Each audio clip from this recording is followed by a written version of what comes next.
Municipal chairman ఉన్నప్పుడు నేను బస్తీల్లో తిరుగుతుంటే నేను చాలా కష్టపడి సంగారెడ్డి పబ్లిక్ నీళ్లు దాపెట్టాను. పబ్లిక్ ట్యాప్లు గతంలో ఉండే అంత నేను చైర్మన్ కాకముందు పబ్లిక్ ట్యాప్స్ ఉండే, తర్వాత పబ్లిక్ ట్యాప్స్ వచ్చినాయి, తర్వాత ఇళ్ళల్లో సొంత ఇళ్ళకు ట్యాప్స్ ఉంటాయి కదా.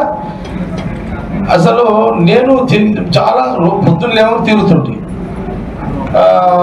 నా అనుభవం చెప్తున్నా మీకు విజయనాథ్, నీకు ఐడియా కోసం చెప్తున్నా, ఇది అందరు గమనించి ఉండేది. పబ్లిక్ ట్యాప్ నేను ఆ రోజులలో మాకు మున్సిపాలిటీలో పైసలు ఉండకుండా మాకు ఉండకుండా ఇప్పుడు లేవు కదా, ఇంకా కంటే ఘోరం ఉంటుండే అప్పుడు. ఇప్పుడంటే బెటర్. ఇంకా నీ పైసలు లేకపోతే నేనే అవి కొనుక్కొస్తుంటే కొనిపించి నేనే ట్యాప్ ఫిట్ చేస్తుంటే, మళ్ళీ నేను 10 రోజుల తర్వాత చూస్తుంటే మళ్ళీ ట్యాప్ ఉండకుండా నేను ఎన్నిసార్లు ఫిట్ చేయాలి? దానికి జవాబు చెప్పు. అంటే నేనైనా నువ్వైనా ఏమైనా మనది కాదు అని అంటే మన జవాబుదారుగా నిలబడం. ఈ సమాజంలో ఒక ట్యాప్ పోతే ట్యాప్ వేయాలనే ఆలోచన నాకు రాదు, నీకు రాదు. ఎగ్జాంపుల్ నేను ఎవరు అనడం నా మీద చేసుకుని నేను చెప్తున్నా, అర్థమైందా? ఒకసారి నేను పెడతా, ఎవడో రాత్రికి మందు కొట్టేటోనుకో లేకపోతే అమ్ముకుపోయి కూడా పడ్డాలు అమ్ముకునేటోనుకో అది వాడతాడు, అది తీసేస్తాడు వాడు. నువ్వు ఆడదాకా ఎందుకు పోతున్నావు?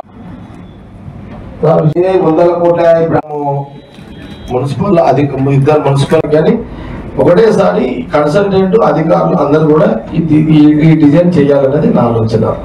ఇంకొకటి ఏంటంటే హెల్త్ డిపార్ట్మెంట్, ఓకే మీరే కదా చూసేది ఈ గారు, ఓకే పబ్లిక్ హెల్త్ డిపార్ట్మెంట్ మీరు చూస్తారు, మీరు అంటే మున్సిపల్ అధికారులతో మీరు కోఆర్డినేషన్ చేసుకుంటారు, కన్సల్టెంట్ మీ కంట్రోల్లో ఉంటాడు. ఓకే మీకు ఈ గారు మీకు చెప్పేది అదే అంటే అందరూ చెప్పేది ఒకటి ఏంటంటే, ఇప్పుడు ఈ పబ్లిక్ హెల్త్ డిపార్ట్మెంట్ ఓవరాల్గా మీరు చూస్తారు కాబట్టి, ఇప్పుడు మొన్న డిస్కస్లో కూడా 2 సార్లు మనం డిస్కస్ చేసినప్పుడు మనం అనుకునేవి ఏంటంటే, గతంలో నేను సంగారెడ్డి 10 ఏళ్ళ ఉమ్మడి రాష్ట్రంలో సంగారెడ్డి మున్సిపాలిటీకి ఇంటింటా మంజీరాలు ఇచ్చినప్పుడు గుంతలు లేకుండా వాళ్ళందరికీ కూడా మనము ఏ రకంగా ఇచ్చినాం అంటే 4 వార్డులే కలిపి ఒక రిజర్వాయర్ ఒక ట్యాంక్ కట్టాం. అట్లాగే ఇప్పుడు కూడా సంగారెడ్డి మున్సిపాలిటీలో కొత్త కాలనీస్కి పెద్ద పెద్ద కాలనీస్ వచ్చినాయి కాబట్టి ఏ ప్రాంతానికి ఆ ప్రాంతానికి ట్యాంక్స్ పెట్టండి.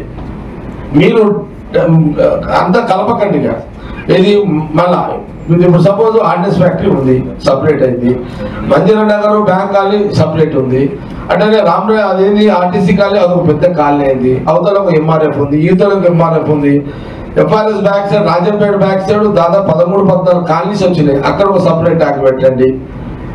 ఇట్లా మళ్ళీ ఒకసారి చూసుకోండి ఇదంతా. ఇప్పుడు అట్లానే పాత మనము బస్ స్టాండ్ ఇంకా ఓల్డ్ టౌన్కి ఏదైతే ఇప్పుడు గవర్నమెంట్ హాస్పిటల్ పక్కన ట్యాంక్ ఉందో దాన్ని మళ్ళీ కొత్తది అక్కడ ప్రపోజల్ చేయండి. చేసేది మీకు మళ్ళీ కూడా చెప్తున్నాను, మీరు చేసే కన్సల్టెంట్ మీరు కూడా ప్రతిదీ కూడా ట్యాంకులు కానీ రిజర్వేర్ కానీ ఫెడరల్ కానీ లేదా డిస్ట్రిబ్యూషన్ లైన్స్ కానీ ఏది చేసినా మీరు రానున్న 50 ఏళ్లకు డిజైన్ చేయండి. మీరు ఏదో ఈ టెంపరీగా 5 ఏళ్ళకు 10 ఏళ్ళకు చేయకండి. 50 ఏళ్ళకి జనాభా పెరుగుతూనే ఉంటుంది. మనం ఈ రోజు చేసే మీరు ఇచ్చే డిజైనే అది భవిష్యత్తు 50 ఏళ్ళ దాకా మళ్ళీ మాకు రాలేవు కొత్త శాంక్షన్ కావాలనే పరిస్థితి లేని యొక్క సిస్టంలో మీరు అధికారులందరూ కూడా పనిచేయాలనేది నా సూచన. ఇక్కడ నుంచి అంతా నాకు టైం కూడా నాకు తెలిసినకి నేను ఇప్పుడు ప్రయత్నం చేస్తున్నా.